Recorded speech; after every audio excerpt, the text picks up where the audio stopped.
Hej och välkomna. Hi and welcome. We are now going to have a series of questions. It's a little talk. It's like a TV show, actually. You know, two people in comfortable chairs talking to each other. I have some questions that I have. Thomas and I actually tried to ask the questions we think that you would like to know about.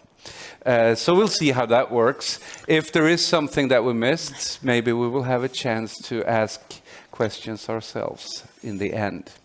My name is Thomas Oldrell, and I'm the director of this museum. And with me is Linda Stein, the star of the day. Yeah. Let's start immediately with a little question that is sort of,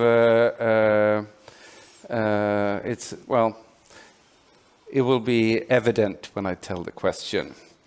How do you feel about the fact that Skövde now has the largest collection of your art in Europe?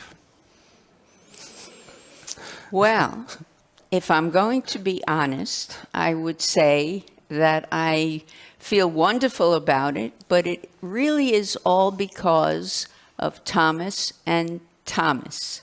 And it wouldn't be true if these particular men were not involved in this museum. And that's the truth. We've been talking now for 2 years. Yeah.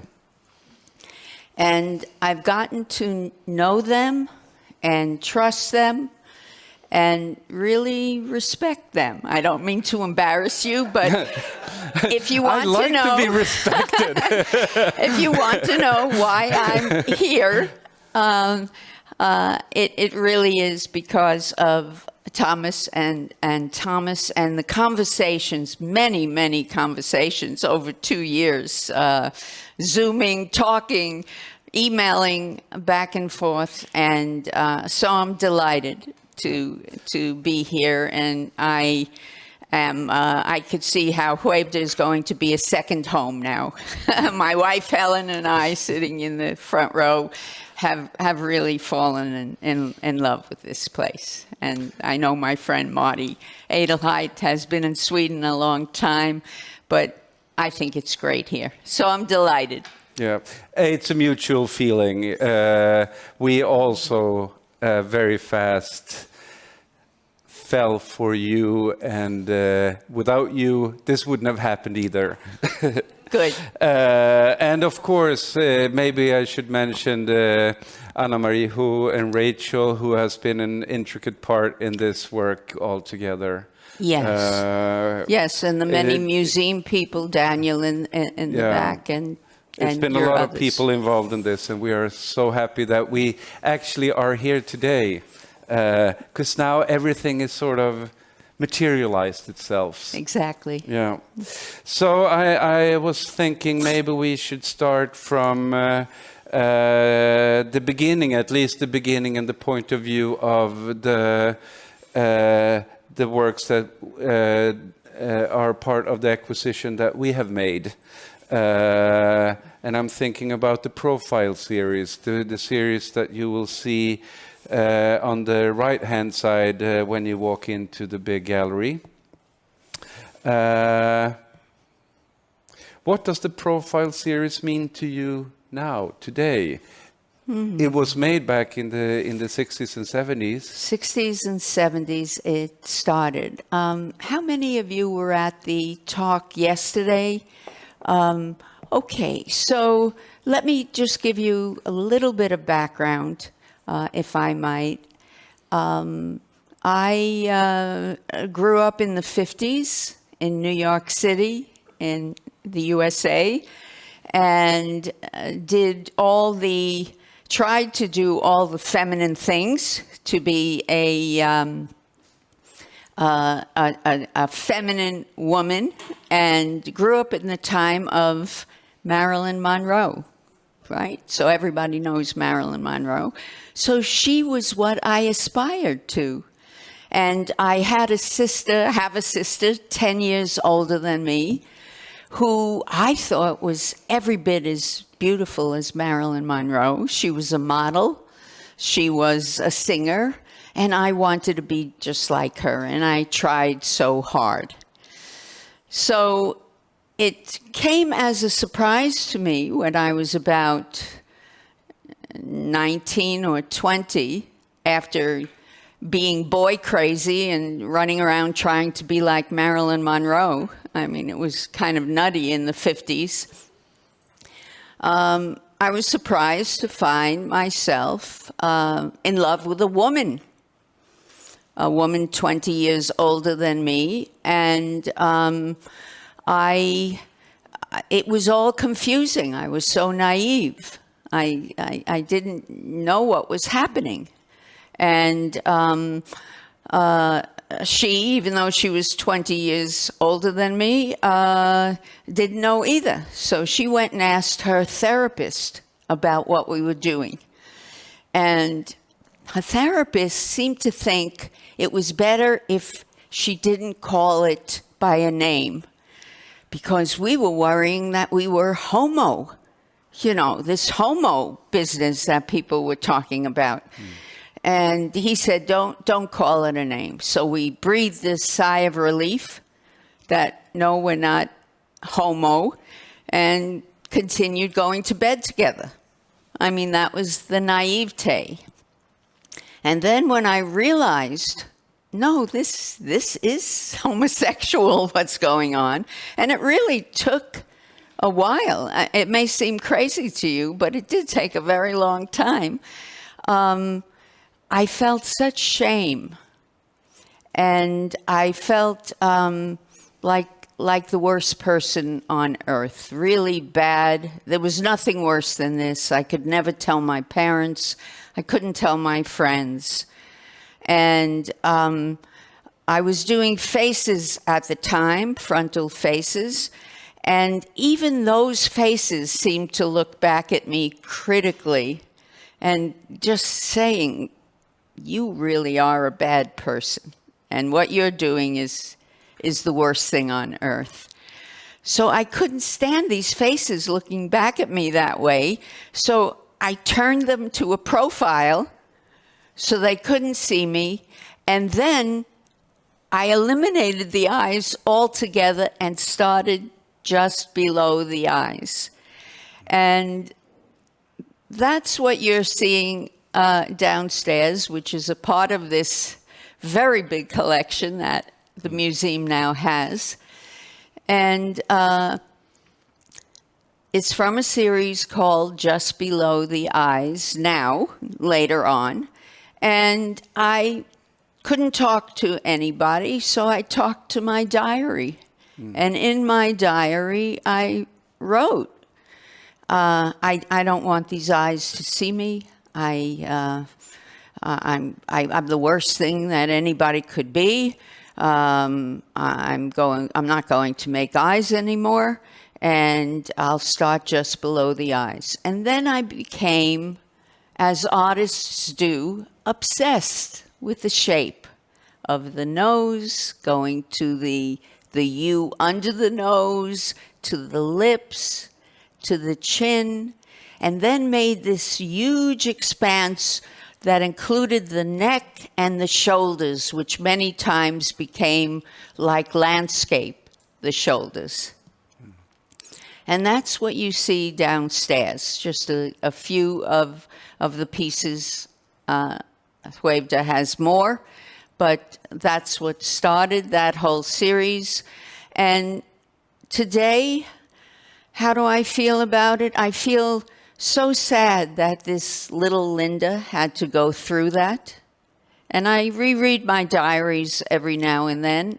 And the reason I created this talk yesterday that I gave, or I give as a webinar, is if there's one person in the audience that's hiding, as I hid. I never came out to my father. I came out to my mother when she was 87 years old. If there's one person in the audience that says, as one did, maybe I'll go to therapy, or maybe I'll tell my parents, and whatever they're hiding. It may not be homosexuality. It may be something else they're hiding. But it's very difficult to live your life authentically if a whole part of you has to remain hidden.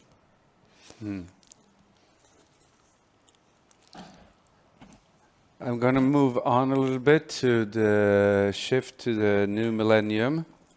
Thomas mentioned this earlier today, that you are in fact a survivor of 9/11. Your apartment and your studio was right next to the Twin Towers. Yes. Can you describe your experience of this? Yes. I was in my studio. I was doing artwork with my staff, and the police banged on the door and said, "Get out of here and start running." And just run up the street next to us is Church Street. Just start running up Church Street. Don't lock your door. Don't do anything. Just start running. So we went outside, and there was debris all over the place. You couldn't even see yourself. My studio manager said, "Let's keep running. Let's run north." And I said, "Well, they bombed the south. Maybe we shouldn't run north, because if they bombed the south, they're probably going to bomb the north next." I didn't know what it was. I assumed it was a bomb. And so we started walking, holding hands, walking north, but still very much downtown in Ground Zero. And I turned around, debris all over, everybody, the streets filled with everybody walking north, and turned around to see the trade towers, which were only a few blocks now from me. And I looked and I said to myself, why are they throwing furniture off the trade towers? And then I realized it wasn't furniture, and then I turned around again, and the building just came down in one fell swoop. It didn't tilt, it just came down. So I don't remember being frightened. I just know my adrenaline was running at a pretty good clip, and we just kept going, and we stopped on a street called Canal Street for a little while. The stores closed immediately, and then for a whole day we ran seeking safety. And I stayed at a friend's house for 8 months. I came back once in a while to see my studio, which stayed relatively clean, but my apartment, everything had to be thrown out. So the mattresses, my carpeting, the window treatment, everything had to be thrown out, because we were so afraid at that time of what they said, which was the contamination from the falling towers. You would get cancer, so everything was thrown out. So 8 months I lived uptown, and came back and looked at my artwork, which was then mostly abstract and horizontal. And I had this desire to make vertical work. So using the same materials, I just wanted to make more vertical work. But then all of a sudden, I noticed that this vertical work had what looked like a waist and looked like shoulders. And I said, well, it looks like a figure. What am I doing? I wasn't in control. There was something controlling me. And I said, it looks like armor. It looks like shields. I'm a pacifist. What am I making armor for? When I jog, I try to jog around anthills. What is going on here? And then Wonder Woman came to mind. And I thought about Wonder Woman. And I pictured an image of Wonder Woman standing straight with her legs together and her arms at her side, looking just like the figures I was making. And I felt that both of them were like bodyguards, sentinels, protectors. And the word protection then became just extremely meaningful to me. And then I thought about dreams I had when I was a kid. I don't know if you've had recurring dreams. Yes, well, mine were always that the bad guys were chasing me, and my whole dream was running. And I'd wake up pretty exhausted. There was only one dream in all those years that I got caught, and that ended up funny, so it wasn't really bad. But most of the dreams, I was just running for safety. And then, of course, everything came together in my mind. Running for safety during 9/11. Running for safety during my dreams. And then I read a book called Revolution from Within by Gloria Steinem. I'm sure she got her work out to Sweden. And she asked, what's one word you felt you were missing in your childhood? One word that represented what you were missing. And the word that came to mind was protection, immediately. So protection became an integral part of everything I did after that.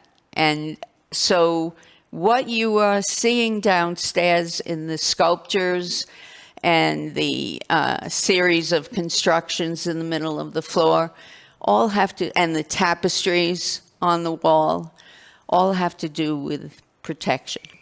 Yeah, I wanted to ask a couple of questions more about the protection in the regards of the other works, because I mean, protection in many ways is something that runs through your artwork as a red thread.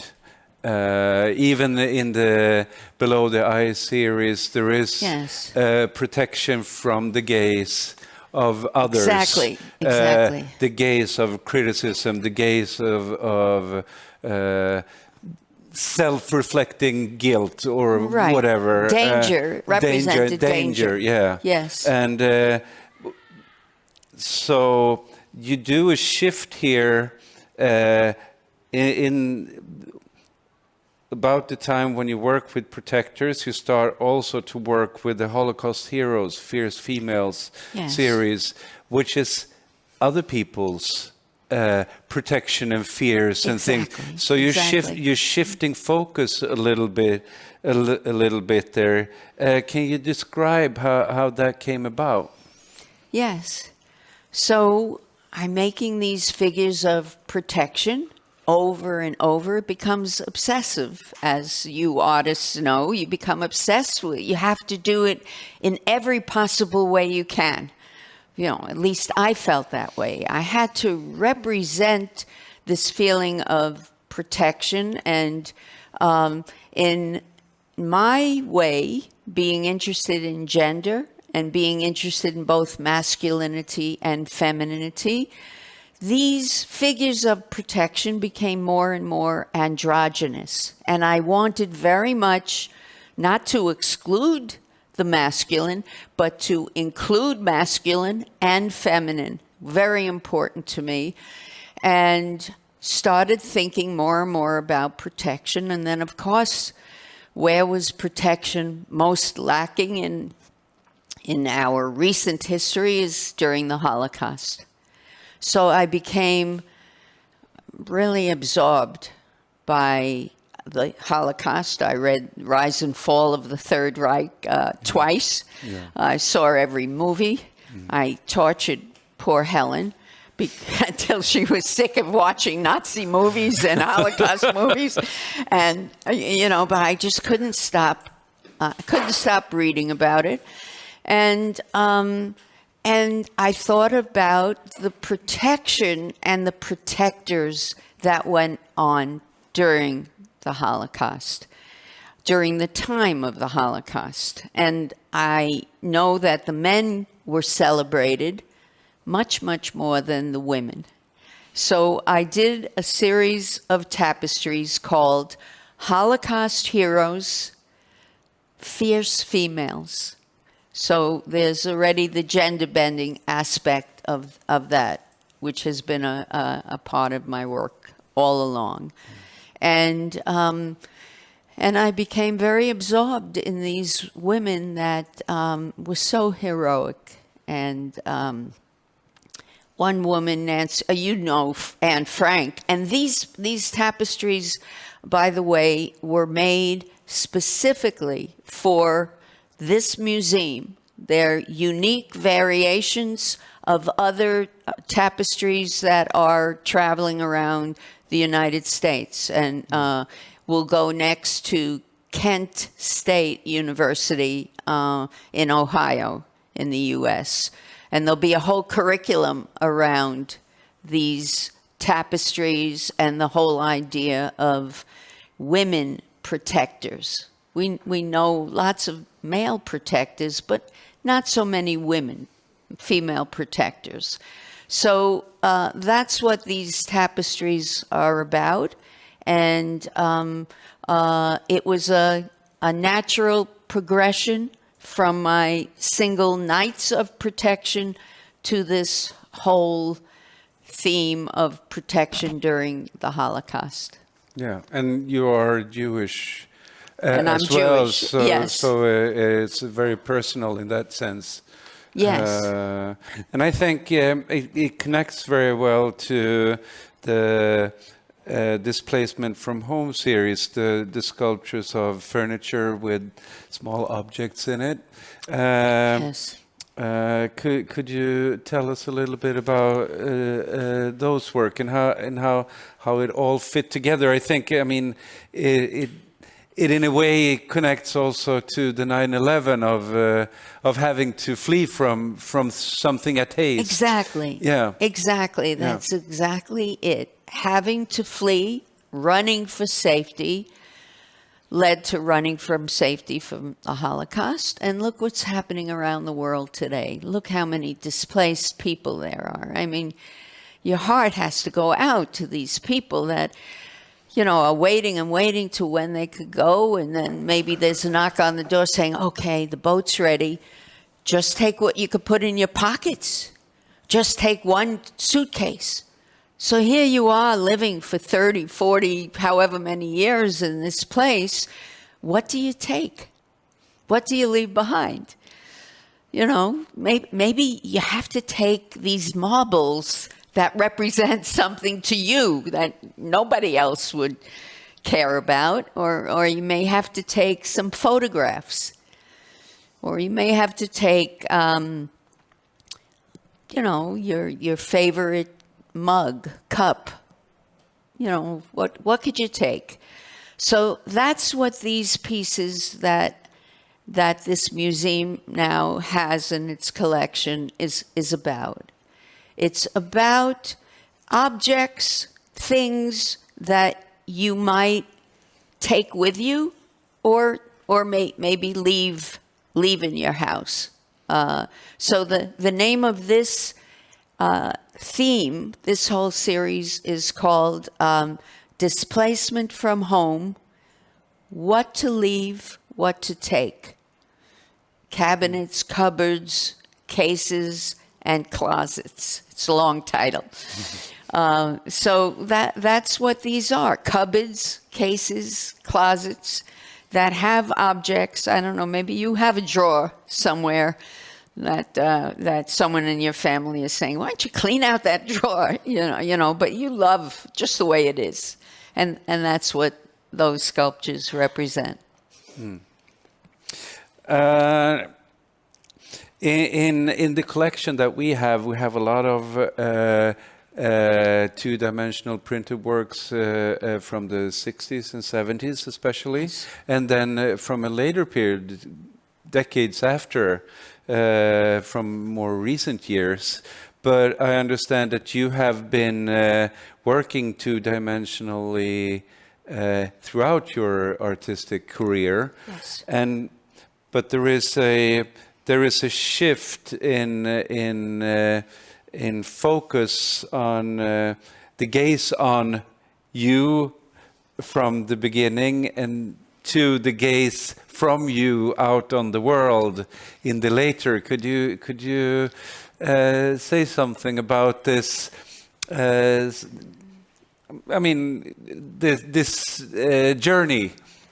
It is a journey. You're absolutely right. If we think about during the time of COVID, we were in an apartment together, and I had broken my ankle, actually, so I was even more confined to the house. And I could just look outside the window. We have a very small apartment, but there is a little balcony. And so we would go out on the balcony, and every day at 5 o'clock, people would be banging pots and pans. I don't know if you heard about that in Sweden or you did it yourselves. And why did we do it? We did it because we were so grateful to the nurses and doctors and first responders that helped these people. I mean, we just thought they were the protectors that didn't get enough attention. And so every day at 5 o'clock, we would go out. Helen and I would be banging on whatever we had. And I started doing pictures in my apartment. I couldn't go out, so it became two-dimensional, you see. So I went back and forth from three-dimensional to two-dimensional. And what did I do? I did these drawings that had all these skyscrapers, because I could see them from my apartment. And I made these knights of protection as tall as the skyscrapers. Yeah. And they were there protecting my community. These knights of protection were there in my two-dimensional art. So in art, you can relieve a lot of anxiety for you artists, you know that. It was wonderful that I could be able to put on paper what I might not have been able to even admit to myself, because it was so emotional. I remember going outside and banging the pans and wanting to say the words "thank you," and I couldn't. It was so emotional that I just couldn't voice the word "thank you." So maybe in my pictures, I'm saying thank you. Mm-hmm. My last question is about your most recent work. It's also two-dimensional work, and it has a very distinct activistic narrative in them. I wonder, is this something that you've started recently, having this activistic approach towards life, or is this something that you carried with you all your life? In the series, are you thinking of a particular series? I'm thinking about the ones with Black Lives Matter. The marching, yes. The marches yes. that has recently happened, reflecting on today events. Yes. Well, I've always been an activist. I remember in 1963 going to Cooper Union College and listening to Betty Friedan. Her book had just come out, The Feminine Mystique. Yeah. And I remember the questions in the audience. One man said, well, if your ideas go through, what happens to bathrooms? That was really the biggest. What, you know, what would men and women be using the same bathroom? You know, or one man raised his hand and had a question for Betty Friedan, saying, "And the subways? Well, what would we do? It would be so confusing. Would we get up for a woman or not get up for a woman to give her our seat?" So all this was. Here I was struggling. As a little kid, I wasn't yet. No, I guess in '63, I was 20 years old. So I think I knew what the word homosexuality meant now. But I would go, Barnard College had a conference with women. And I remember listening to Kate Millett, who wrote Sexual Politics. I don't know if you know her, who became a friend because I curated art exhibits for a while, and then we became friendly. And I started learning about how the world didn't have to be so segregated. A man should be this way, a woman should be this way. And I became more of an activist and marched in all the women's marches. And it took me a while to march in the gay pride marches because this journey to accepting my sexuality took longer than accepting my feminism, you know? So when I did finally march in a gay march, it was a whole big deal. And I was so thrilled at the time that I did it. But it really took a long time. But I got more and more, I became more and more of an activist, and then wanted, in this series you're talking about, which is here in the museum, I wanted to show all the different kinds of marches. So there's a march about ableism, sexism, homophobia, everything I could think of. There's even a march against, and I don't know if I'm bothering anyone in the audience, against this man that used to be president in the United States. No. He'll remain nameless right now, but there's a picture that compares him to Mussolini and Stalin and Putin. You know, that'll give you the idea of what it was. And in one of those pictures, it's a collage. It was first done as collages of various marches that I put together, and then added my Knights of Protection. So in most of these pictures, you'll also see my sculptural form in with this. And there's one sign that I particularly loved, which was, "My rage cannot fit on this sign." So I think I got more and more angry as the world became crazier and crazier as it is now. And I just don't understand what's going on. Thank you so much.